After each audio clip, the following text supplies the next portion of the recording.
Most stories about omegas speak of their intoxicating scent, that honeyed perfume that drives alphas wild with desire.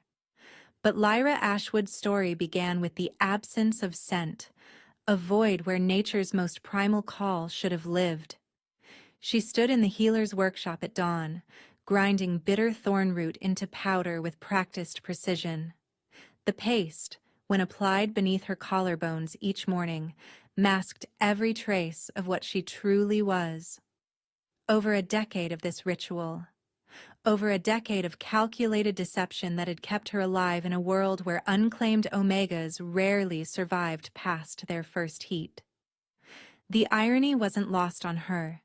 She who possessed the rarest omega bloodline in existence, pretending to be a beta healer in the Crimson Ridge Pack. She who should have been treasured, protected, fought over, instead chose invisibility. Because Lyra knew something the world had forgotten. Sometimes the greatest power lies not in being claimed, but in remaining free. Outside, the pack stirred to life. Warriors headed to training grounds, their growls and challenges echoing across the compound. Merchants opened their stalls in the lower village. And somewhere in the stone fortress that crowned the mountain, Alpha King Theron Blackmoon was beginning his day, unaware that everything he believed about his pack was built on a lie she had carefully maintained. The workshop door chimed. Lyra didn't look up from her mortar and pestle, recognizing the hesitant footsteps of Sarah, the baker's daughter. "The usual?" Lyra asked, her voice deliberately flat, emptied of the musical quality that might betray her nature. "Please," Sarah whispered. Another omega seeking suppressants. They came to her because she never asked questions, never judged. How could she, when her own deception ran deeper than any of theirs? As Lyra prepared Sarah's order, her fingers worked from muscle memory while her mind wandered to that night long ago, the night that changed everything. She had been 14, trembling in a cave while outside her family's blood painted the snow crimson. The Wrenclaw pack had come for her mother, one of the last pure-blooded omegas. They hadn't expected resistance.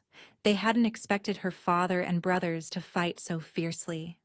They also hadn't expected a 14-year-old girl to kill their alpha with a shard of silver glass when he cornered her in that cave. Murder. That's what they would call it if anyone ever discovered the truth. Never mind that he had already slaughtered her family. Never mind that she had been defending herself from a fate worse than death. The law was clear. An omega who killed an alpha, regardless of reason, faced immediate execution. So she had burned her family's bodies to hide their identities, used her mother's final gift, the recipe for perfect scent suppression, and disappeared into the crowd of refugees fleeing the territory wars. Just another orphaned beta seeking sanctuary. "Thank you," Sarah murmured, tucking the vial into her cloak. Lyra merely nodded, but as Sarah turned to leave, she caught the girl's wrist gently. "Double the dose next week," she said quietly. "The king returns from his campaign tomorrow. The fortress will be flooded with alphas from allied packs." Sarah's face paled. More alphas meant more danger for hidden omegas. "How do you always know these things?" "Because I make it my business to know," Lyra thought. "Because information is the only weapon I have." "Healers hear everything," she said instead. After Sarah left, Lyra returned to her preparations, but her hands trembled slightly. The king's return. She had managed to avoid his direct attention for 3 years, ever since arriving at Crimson Ridge after several years of wandering and hiding. She'd spent 2 years as an apprentice healer before being promoted to full status, carefully maintaining her beta facade. But gatherings like these tested every omega's control. The air would be thick with pheromones, dominance games, and the constant threat of exposure. A memory surfaced unbidden, her mother's voice, soft and urgent in those final moments. Your bloodline is not a gift, my daughter. It is a target. The Ashwood Omegas carry something ancient in their veins, something that makes alphas lose all reason. Promise me you'll hide. Promise me you'll survive. She had promised, and she had kept that promise through years of careful lies, measured distances, and practiced indifference.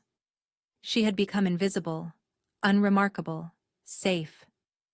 The morning sun climbed higher, and Lyra made her way to the pack hospital where she spent her official hours. The building sat halfway between the lower village and the fortress, serving both common wolves and ranked members. As she entered, she noticed unusual activity, healers rushing about, supplies being organized with military precision. Ashwood! Head healer Marcus barked. Storage inventory. The King's Guard sent word. We're to prepare for possible injuries. Border skirmishes have been bloodier than expected. Lyra bowed her head in acknowledgement and headed to the storage rooms. She preferred tasks like these, away from crowds where someone might notice the careful way she controlled her breathing or question why she never attended pack runs during full moons. The storage room was musty and dim, filled with shelves of dried herbs, tinctures, and medical supplies. Lyra began cataloging, her mind already calculating what they would need for battle wounds: silver leaf for infection, blood moss for clotting, wolfsbane in precise doses for pain. Her mother had taught her the healing arts during those years in hiding, before that final terrible night. But as she reached for a high shelf, footsteps echoed in the corridor outside, heavy, authoritative, and far too early. The king wasn't supposed to return until tomorrow. The door burst open with such force that several bottles rattled on their shelves. Lyra spun around, her heart slamming against her ribs as she found herself face to face with Alpha King Theron Blackmoon himself, his eyes wild with something between rage and panic, a deep wound visible through his torn armor. Blood soaked through the king's leather armor, darkening his left side. Behind him, 2 guards supported a third between them, the injured wolf's head lolling unconsciously. But it was the king's eyes that made Lyra's breath catch. Not the expected alpha gold of authority, but burning silver, ancient and feral. "Healer," he growled, his voice cutting through her shock. "Poison, northern blade, fix him." He jerked his head toward the unconscious guard. Training overrode fear. Lyra rushed forward, her hands already reaching for the injured wolf. "Get him on the table," she ordered, her healer's authority momentarily overshadowing everything else. "You!" She pointed to one guard. "Boil water. You!" To the other. "Find healer Marcus.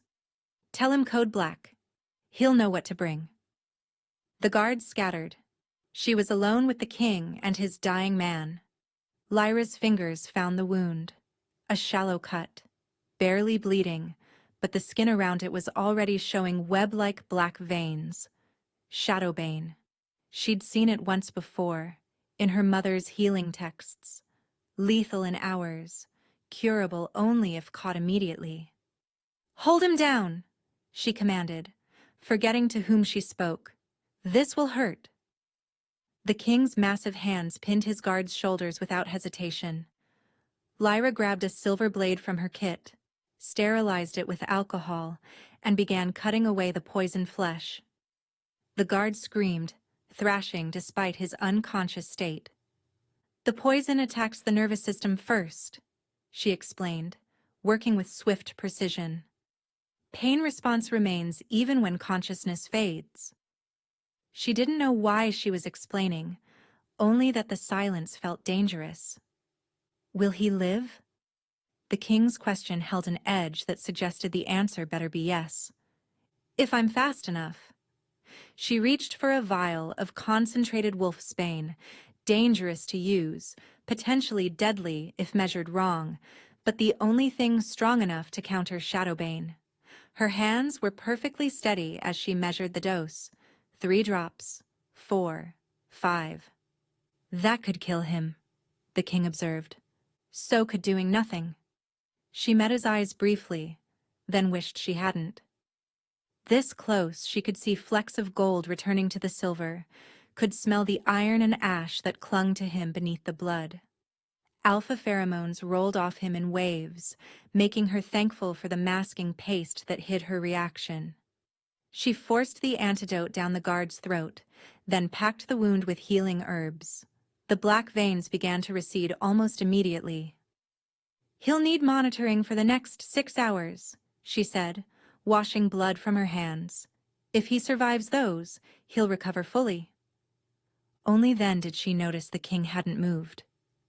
He stood perfectly still, watching her with an intensity that made her skin prickle. The silver in his eyes hadn't completely faded. "You're bleeding," she said, gesturing to his side.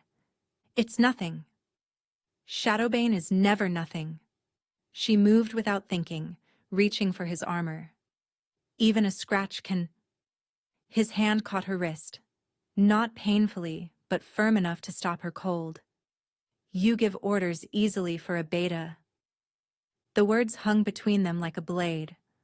Lyra forced herself to remain calm, even as her mind raced. Had she been too authoritative? Too confident? Betas could be healers, yes, but they usually showed more deference to an alpha king. "Forgive me, Your Majesty," she said, lowering her gaze in calculated submission. "In healing emergencies, I sometimes forget protocol. The patient becomes all that matters." He released her wrist slowly. "What's your name, healer?" "Lyra Ashwood." Something flickered across his face. Recognition? Impossible. The Ashwood name had died with her family. She'd been careful to present it as a common surname, nothing connected to the legendary Omega bloodline. "Ashwood," he repeated, tasting the name. "You've been with the pack 3 years?" "Yes, Your Majesty. 5 years total, 2 as an apprentice, 3 as a full healer. Yet I've never seen you at pack gatherings." Her pulse quickened. "I typically take hospital duty during gatherings. Someone must tend the infirmary while others celebrate." "How convenient." His tone was unreadable. "Remove my armor." It wasn't a request. Lyra's fingers trembled slightly as she worked the buckles and straps. The leather fell away, revealing a deep gash along his ribs. The wound was already showing the telltale black veins. "This needs immediate treatment," she said. "Then treat it." She worked in tense silence, cutting away poisoned flesh, applying the antidote. This close, his scent was overwhelming. Pine forests and winter storms and something wild that made her Omega instinct scream to submit, to bare her throat to number. She was a beta. Betas didn't react this way. "Your hands are shaking," he observed. "The antidote is dangerous to handle directly." She lied. "Prolonged contact can cause tremors." "Is that so?" His hand shot out, capturing hers again. This time he turned it palm up, studying the faint scars that covered her fingers. "These aren't healer's marks. They're defensive wounds." Lyra's heart hammered. Those scars were from that night, from fighting off the Renclaw Alpha with broken glass. "A patient in fever delirium," she said quickly. "Sometimes they lash out." "With claws precise enough to leave uniform marks? Interesting patient." His thumb traced one particularly deep scar, and she barely suppressed a shiver. "Tell me, Healer Ashwood, why does a beta require such strong scent suppressants?" The world tilted. He knew. Somehow, impossibly, he knew. "I don't understand what you mean," she managed. "The thornroot paste. I can smell it on you. Barely, but it's there. Either you're hiding an embarrassing natural odor," his amber gaze bored into hers, "or you're hiding something else entirely." Before she could respond, the door burst open. Marcus rushed in with supplies, Commander Wraith of the King's Guard at his heels. "Your Majesty!" Marcus exclaimed, taking in the scene with wide eyes. "Garrett, is he—" "Your healer saved him," the king said, still watching Lyra. "She has remarkable skills for someone so young." "She's one of our best," Marcus said nervously. "Never lost a patient to poison." "Then she's exactly what I need."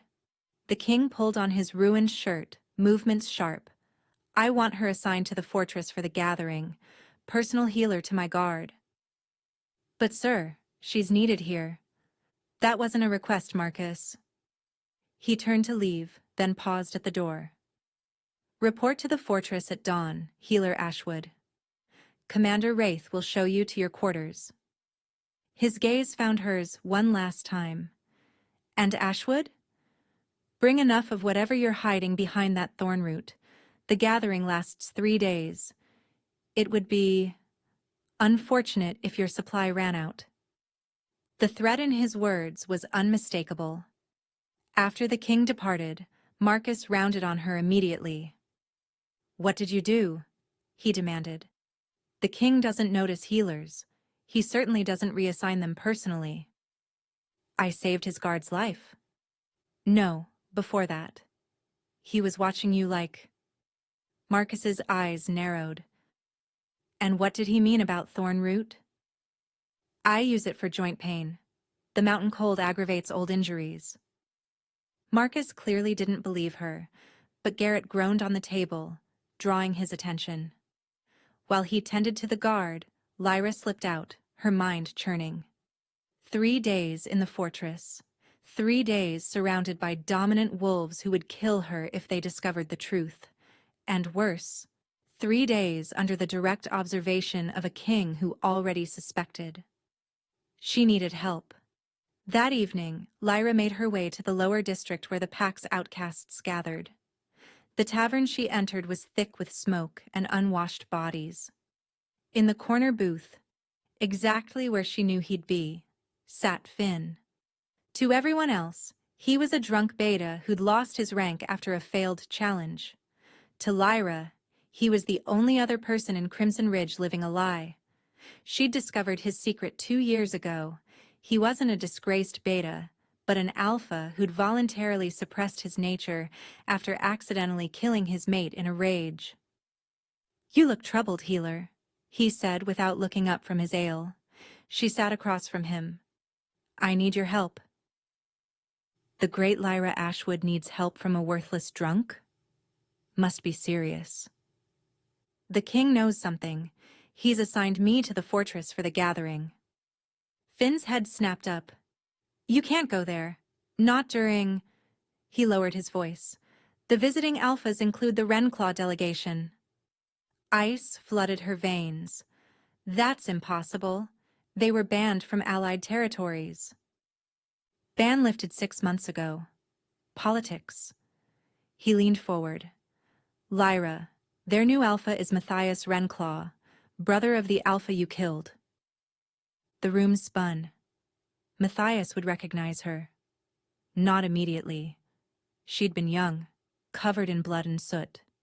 But if he caught her scent, even suppressed. "There's more," Finn continued. "Word is he's been searching for something. Someone. A girl who disappeared over a decade ago after his brother's death." "I need to run."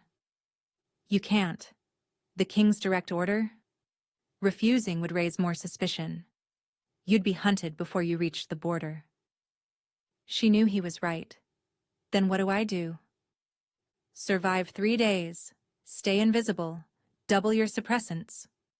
He pulled out a vial of clear liquid. "And take this. Last resort only. It'll completely destroy your scent for 6 hours. But the rebound when it wears off." He shook his head. "Let's just say every alpha in a mile radius will know exactly what you are." Lyra pocketed the vial. "Why help me?" "Because we outcasts need to stick together, and because if you're exposed, they'll investigate everyone you've helped." including me. That night, Lyra prepared meticulously. Extra suppressants sewn into her healer's robes, scent-masking herbs in every pocket, the emergency vial hidden in her boot. She even cut her hair shorter, changing her silhouette. She also prepared something else, a vial of moonbane extract, odorless and tasteless, that would temporarily suppress an alpha's abilities if ingested, just in case. But as dawn approached, dread settled in her bones. She was walking into a trap, and the predator was already watching. The fortress gates loomed before her, carved from black stone that seemed to absorb light. Guards checked her credentials, their eyes lingering on her beta classification with something like confusion. Why would the king specifically request a beta healer? Commander Wraith met her in the courtyard, a scarred alpha with calculating eyes who looked her up and down dismissively. "You're the miracle healer? You don't look like much." She kept her head down, playing the submissive beta. "I go where I'm ordered, Commander." "Your quarters are in the servants' wing. You'll be on call constantly. The gathering begins tonight." He pointed to a towering spire. "Medical supplies are stored on the 3rd level. Familiarize yourself before the alphas arrive. You'll also have access to the feast preparations. The king wants you checking all food and drink for poisons." As she climbed the spire's winding stairs, voices drifted from above. She slowed, recognizing the king's deep timbre. "Suspicious assignment, my lord," someone was saying. "A beta healer with no military experience?" "Sometimes the best hunters hide in plain sight, Darius," the king replied. "And sometimes prey believes itself the predator." "You think she's a spy?" "I think she's something far more interesting.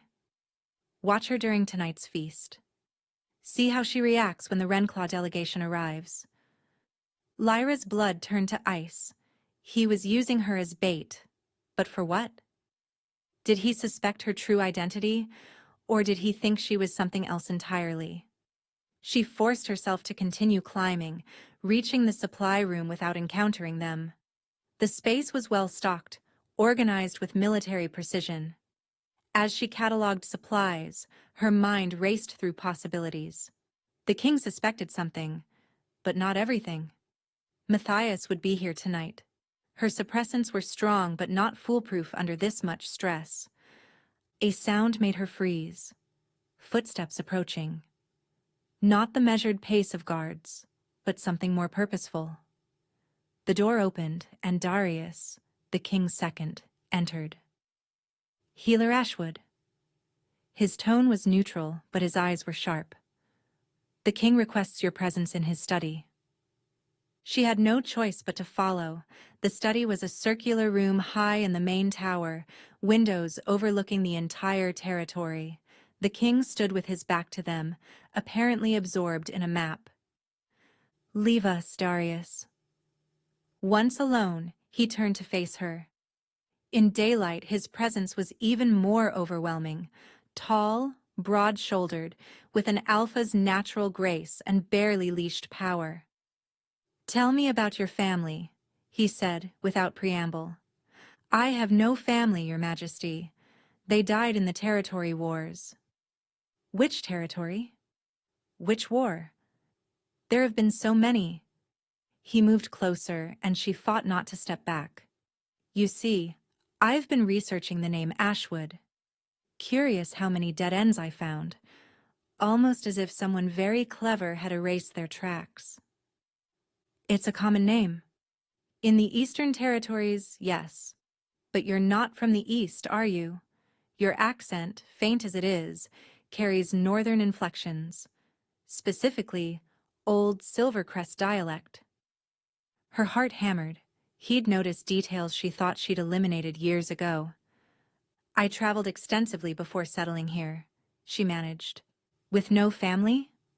A young beta woman, alone, through war-torn territories?" He circled her slowly like a wolf stalking prey. "You're either incredibly lucky or incredibly capable. Which is it, Healer Ashwood? Before she could answer, a horn sounded from the courtyard. The first delegation had arrived.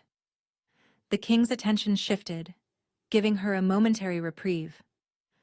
"We'll continue this later," he said. "Tonight, you'll attend the feast. Stay visible. I want to see how our guests react to you. I'm just a healer." "Nothing about you is just anything." His amber eyes held hers. "Tonight, you're under my protection. Remember that." The great hall blazed with 1,000 torches, their light reflecting off polished obsidian floors like stars on dark water. Lyra stood against the wall with the other servants, watching hundreds of wolves fill the space. Alphas from 7 different packs, their combined pheromones creating an almost visible fog of dominance and aggression. She'd triple-dosed her suppressants, but sweat still beaded on her forehead. Every instinct screamed at her to run, to hide, to submit. Instead, she gripped her healer's bag and forced herself to remain still. The king sat on his throne of twisted iron and bone, dressed in ceremonial black that made his eyes appear almost luminous. He hadn't looked at her once since she'd entered, but she felt his awareness like a weight. "The Wrenclaw delegation," the herald announced. Lyra's fingers dug into her palms as Matthias Wrenclaw entered. He looked nothing like his brother. Where the dead Alpha had been brutish and crude, Matthias was refined, dangerous in the way of a poisoned blade. His dark hair was pulled back, revealing sharp cheekbones and eyes the color of old blood. Those eyes swept the room and paused on her. Number impossible. She looked completely different. Her scent was hidden. There was no way. He started walking toward her. Panic flooded her system. She couldn't run. That would confirm suspicions. But if he got close enough to really study her? "Healer Ashwood." The king's voice cut through the hall. "Attend me." Relief nearly buckled her knees. She crossed to the throne, keeping her head down, feeling Matthias track her movement. "Your Majesty?" She pitched her voice slightly lower than usual, adding a rasp that disguised its natural tone. "Pour my wine." He held out his goblet, and when she leaned close to fill it, he spoke so quietly only she could hear. "Interesting how Wrenclaw noticed you immediately." "I've never seen him before tonight." "No? Then why is your pulse racing?" His fingers brushed her wrist as she poured, and she knew he could feel her hammering heartbeat. "Why do you smell of fear beneath all those masking herbs?" Before she could answer, Matthias approached the throne. "King Blackmoon, I thank you for lifting our ban." "Political necessities, Wrenclaw, though I trust you'll behave better than your late brother." Something dangerous flashed in Matthias's eyes. "My brother died in territory that now belongs to you." "Territory gained through lawful challenge, after your brother's death left a power vacuum." The king's tone was mild, but Lyra heard the warning beneath. "Ancient history." "Indeed." Matthias's gaze shifted to her. "Your healer looks familiar. Have we met?" "I doubt it," the king answered for her. "Ashwood has been pack-bound since arriving here. Never travels." "Ashwood." Matthias repeated the name slowly, and Lyra saw the moment recognition began to dawn. Not full awareness, but something. "An interesting name. I once knew an Ashwood family. They had a daughter." Lyra's throat constricted. She forced herself to speak. "Common name in the Eastern Territories, Lord Wrenclaw." "Is it?" He stepped closer, and she caught his scent, metal and smoke and old rage. "You have unusual eyes for a beta, silver gray, like moonlight on water." Her mother's eyes, her grandmother's eyes, the eyes that marked every female in the Ashwood Omega line. "Many people have gray eyes," the king interjected, his tone now edged with warning. "You're making my healer nervous, Wrenclaw." My apologies, it's just, my brother died pursuing someone with eyes like those. I've always wondered what became of her. Children's tales, the king said dismissively. Your brother died in a territorial dispute. The council confirmed it. The council confirmed what they were told. Matthias bowed stiffly. Enjoy the feast, Your Majesty. As he walked away, Lyra realized she'd stopped breathing. The king noticed too. Follow me, he commanded, rising from his throne. Bring your supplies. He led her through a hidden door behind the throne into a private study. The moment the door closed, he rounded on her. Stop lying to me. I don't know what you... He moved faster than her eyes could track, pinning her against the wall, his hands planted on either side of her head. You're not just hiding your designation, you're hiding from him specifically. Why? This close, his alpha presence was overwhelming. Her omega nature thrashed against her suppressants like a wild thing in a cage. I can't, she whispered. Can't or won't? Both. He leaned closer, his breath warm against her neck. I could command you. Alpha authority would break through whatever walls you've built. Then you'd be no better than the alphas I'm hiding from. He pulled back slightly, studying her face. You're terrified, but not of me. Even now, with my hands on either side of you, your fear is for something else. Someone else. A knock interrupted them. Your Majesty, Darius called through the door. There's been an incident. Lord Renclaw claims someone attempted to poison him. The king didn't move. Poisoned? Yes, sir. He's demanding access to our investigation records from the old territories. Says he has proof the Ashwood Omega survived. Lyra's legs nearly gave out. The king caught her, his hand steadying her waist. Tell him I'll speak with him tomorrow, he called back, after he's recovered. Footsteps retreated. The king's hands didn't leave her waist. The Ashwood Omega, he said slowly. The last pure bloodline, worth kingdoms, supposedly died with her family. His fingers tightened. But she didn't. Did she? Lyra's silence was answer enough. She thought of the moonbane she'd slipped into Matthias's wine during her inspection of the feast preparations. Not enough to harm him permanently, just enough to cause illness and buy her time. You poisoned him, the king said, reading her expression.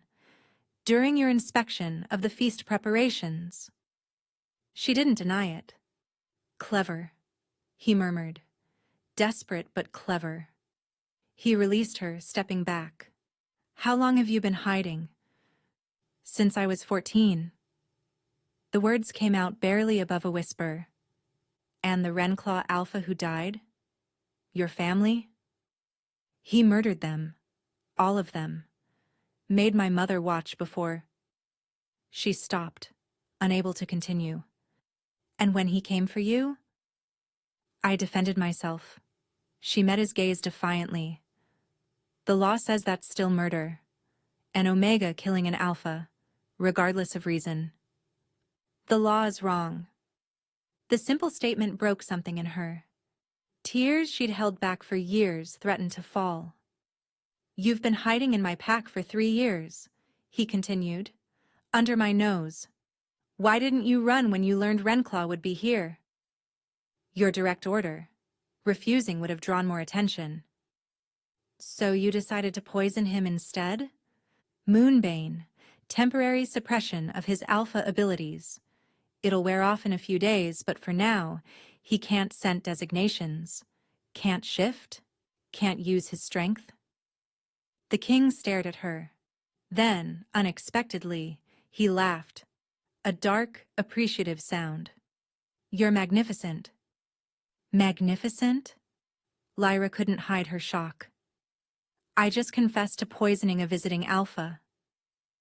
You defended yourself against a threat. There's a difference. The king moved to his desk, pulling out a thick folder. Do you know what this is? She shook her head. 3 years of observations, every gathering you avoided, every full moon you missed, every omega you've helped hide. He set the folder down. I've known something was different about you from the beginning. My wolf knew. That's impossible. The suppressants don't work on mate bonds. The words hung in the air between them. Lyra felt the world tilt. No, she breathed. That's not... We've never even spoken before yesterday. A true mate bond doesn't require words. It doesn't require proximity. It only requires two souls recognizing each other. He moved closer, and her traitorous body swayed toward him. My wolf recognized yours the moment you entered my territory. It's been driving me half mad, sensing you but never finding you. You're wrong. But even as she said it, memories flooded back.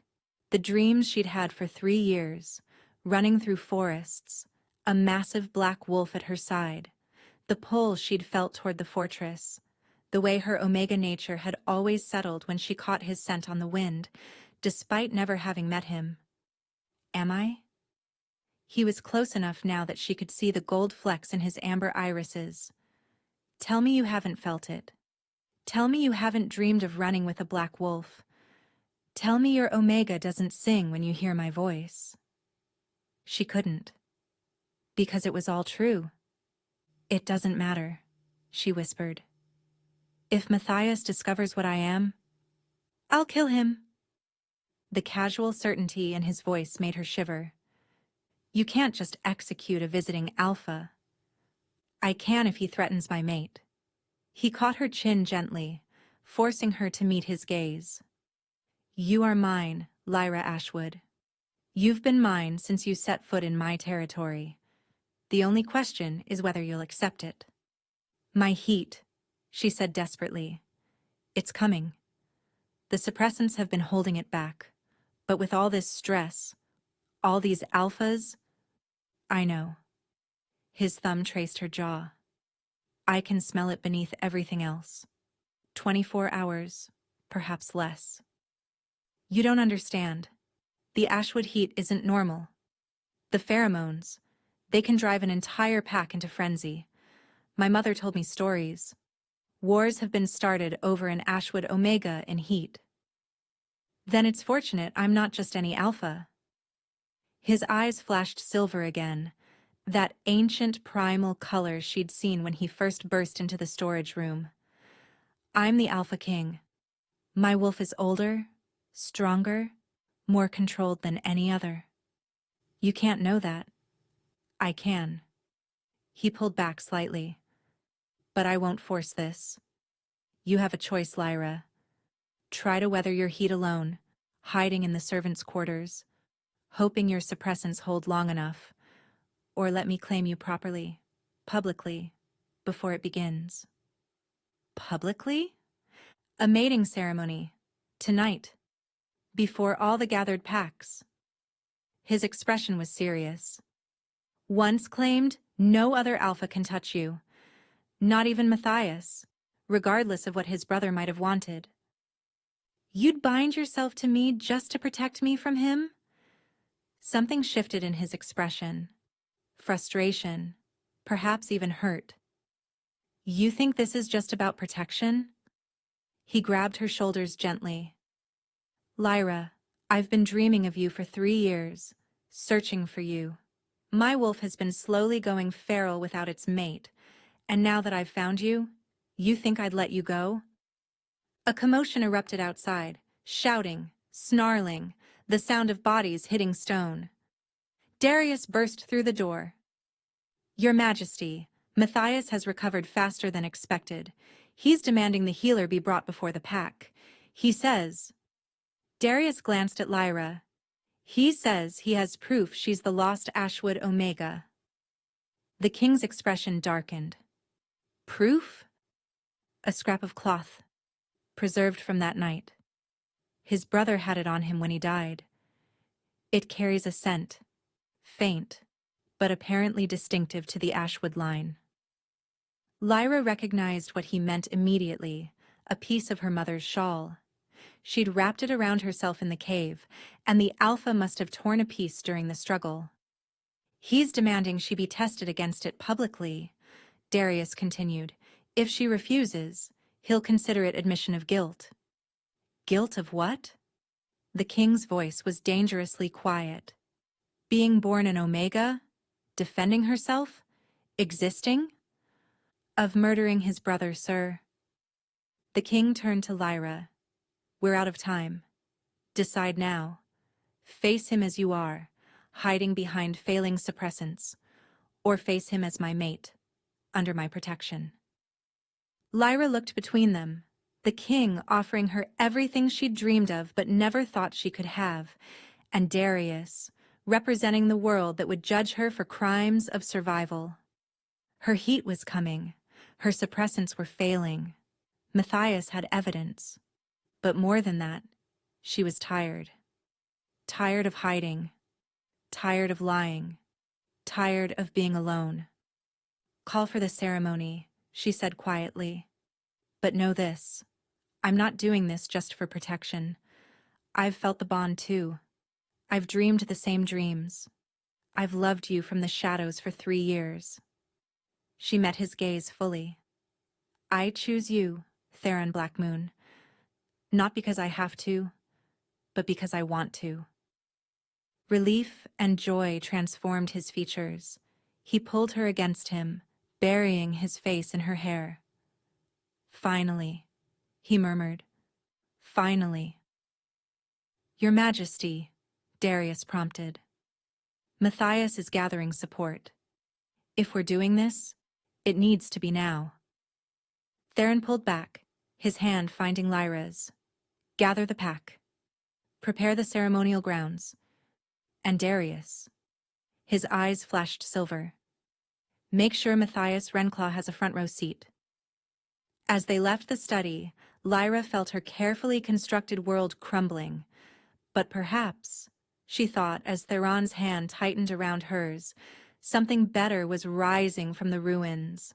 The gathered packs filled the ceremonial grounds, a natural amphitheater carved into the mountain. Torches burned in a great circle, and at the center stood an ancient stone altar where matings had been sealed for generations. Matthias stood at the front of the crowd, his face twisted with rage. The moonbane was still affecting him. She could see it in the way he moved, slightly off balance, his alpha presence dimmed. This is absurd, he shouted as they approached. That female is a criminal. She murdered Lord Rendclaw. Theron's voice carried absolute authority. You stand on my territory, in my ceremonial grounds, interrupting a sacred rite. Choose your next words very carefully. Matthias pulled out the scrap of fabric, holding it high. This carries the scent of the Ashwood Omega line. Test her against it. Let the truth be known. The truth? Lyra stepped forward, and for the first time in 12 years she didn't lower her gaze from an alpha's stare. The truth is that your brother came in the night like a coward. He slaughtered my sleeping father, my young brothers. He made my mother watch as he killed everything she loved, then murdered her too. Gasps rippled through the crowd. Even Theron's pack, who'd known her as a beta healer, stared in shock. Lies, Matthias snarled. The truth, Lyra continued, her voice carrying clearly, is that when he cornered me, a 14-year-old girl in a cave, he told me I should be grateful, that he was giving me purpose, that an Ashwood Omega belonged to whoever was strong enough to take her. She pulled off her healer's robe, revealing the scars that covered her arms. The truth is that I fought, and when he tried to force his claim on me, yes, I killed him. With a piece of broken glass from my mother's mirror, the same mirror she'd looked in that morning, never knowing it would be her last. The crowd was silent now, hanging on every word. For 12 years I've hidden. Not because I was guilty, but because I knew the law wouldn't protect an Omega who defended herself against an Alpha. She looked directly at Matthias. Your brother was a monster, and if you'd found me before tonight, you would have been too. You admit it then. Matthias lunged forward, but his weakened state made him stumble. You murdered an alpha. The law demands— The law is about to change, Theron interrupted, moving to stand beside Lyra. As Alpha King, I hereby decree that any Omega has the right to defend themselves against forced claiming, regardless of the attacker's designation. Uproar erupted. Some Alphas protested loudly, while others, particularly the females and Omegas in the crowd, cheered. You can't, Matthias started. I can, and I have. Theron's eyes were pure silver now. Furthermore, I call for a formal investigation into the Renclaw Pack's actions 12 years ago. The murder of the Ashwood family. The attempted forced claiming of a minor. These crimes will be answered. She has no proof. I am her proof, an unexpected voice called out. The crowd parted as Finn stepped forward. But not the drunk beta Finn. This was Finn, with his shoulders straight, his alpha presence restored. I am Finn Morrison, former enforcer of the Renclaw Pack.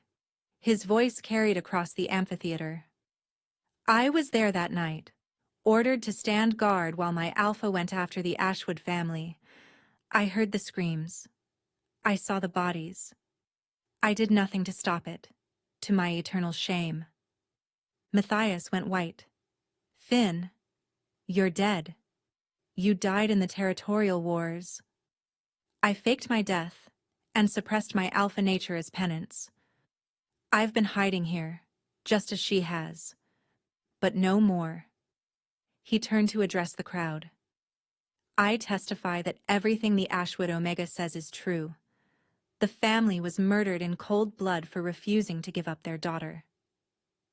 The crowd's energy shifted, anger now directed at Matthias rather than Lyra. This changes nothing. Matthias desperately pulled out a vial, something that gleamed with unnatural light.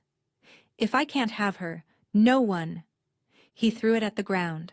The vial shattered, releasing a cloud of concentrated pheromones, not just Ashwood pheromones, but something twisted, amplified, wrong. Every alpha in the amphitheater staggered. Eyes flashed red. Growls rumbled from hundreds of throats. Even Theron tensed, his control wavering. The frenzy was beginning. What have you done? Someone screamed. Given them what they want. Matthias laughed, though the Moonbane kept him unaffected. An Ashwood Omega in heat. Or close enough. Let's see your precious control now, Alpha King. Lyra felt it immediately, her own heat responding to the artificial pheromones, triggering what she'd been holding back. Fire raced through her veins. Her scent, suppressed for so long, exploded outward. Real Ashwood pheromones mixed with the artificial ones, creating a maelstrom of desire and aggression. Alphas began shifting, losing themselves to their wolves. Violence was seconds away. Lyra! Theron gritted out, his control hanging by a thread. Run! No. She grabbed his face, forcing him to look at her. I'm done running. She kissed him. The world exploded. The mate bond, held back by suppressants and denial, slammed into place with devastating force. Power rippled outward from them, not the chaotic energy of unclaimed heat, but the controlled, directed force of a true bond. Every wolf in the amphitheater dropped to their knees, submitting instinctively to the display of absolute dominance. When they broke apart, Theron's eyes were silver gold, ancient and powerful. Without hesitation, he bit down on her neck, claiming her formally before all gathered. Lyra gasped at the sensation, pain and pleasure and rightness all at once. Then, driven by instinct older than civilization, she returned the bite, marking him as hers. The artificial pheromones dissipated. overwhelmed by the reality of a true Ashwood mating. The crowd remained kneeling, awed by what they'd witnessed. "It's done," Theron announced, his voice carrying to every corner of the territory. "She is my mate, my queen, your Luna. Any who challenge this will answer to me."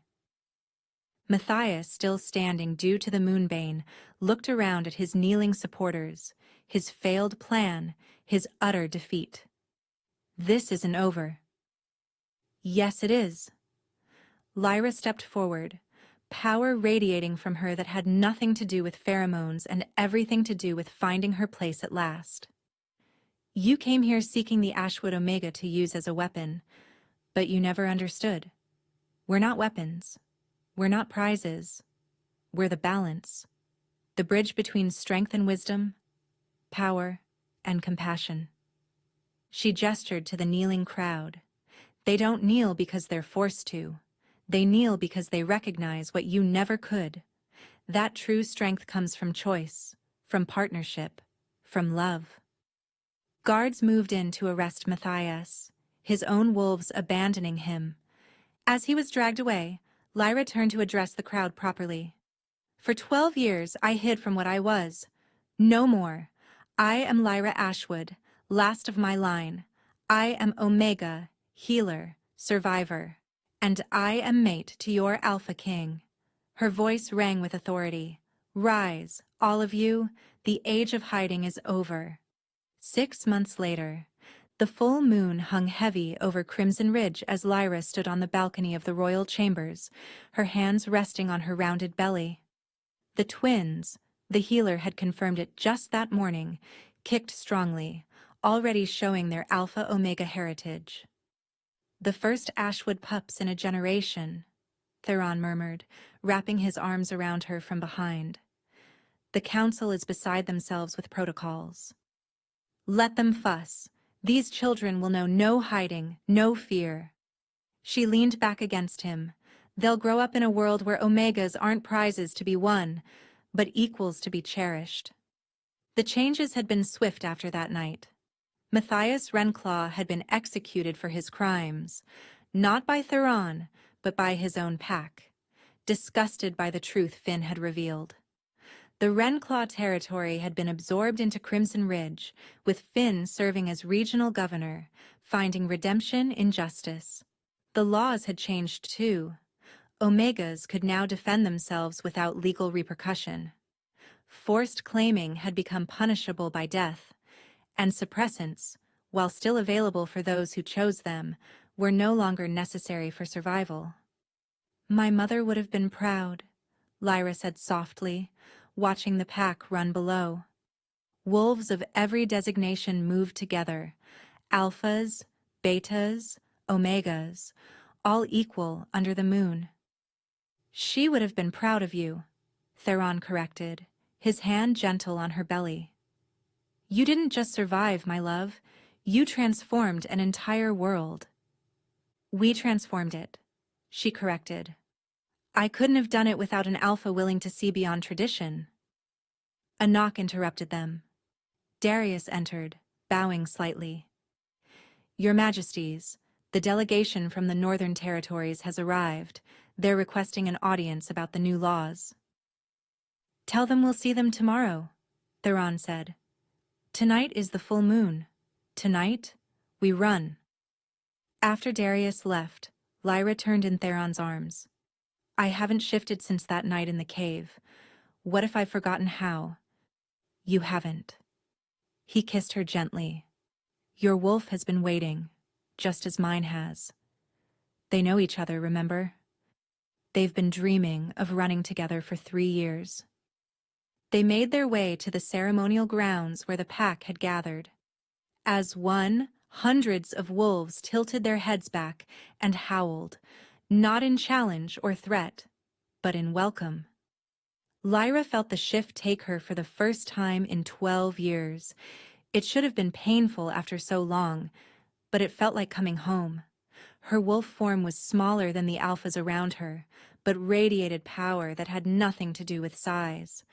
Theron shifted beside her, the massive black wolf from her dreams. He touched his nose to hers, and she heard his voice in her mind through their bond. Run with me, my mate. No more hiding. No more fear. Just us and the moon and freedom. Together they ran. Through forests and valleys, over mountains and streams, the Alpha King and his Omega Queen, proof that sometimes the greatest power comes not from taking, but from choosing. Behind them, the pack followed, howling their joy to the stars. The age of hiding was over. The age of choice had begun.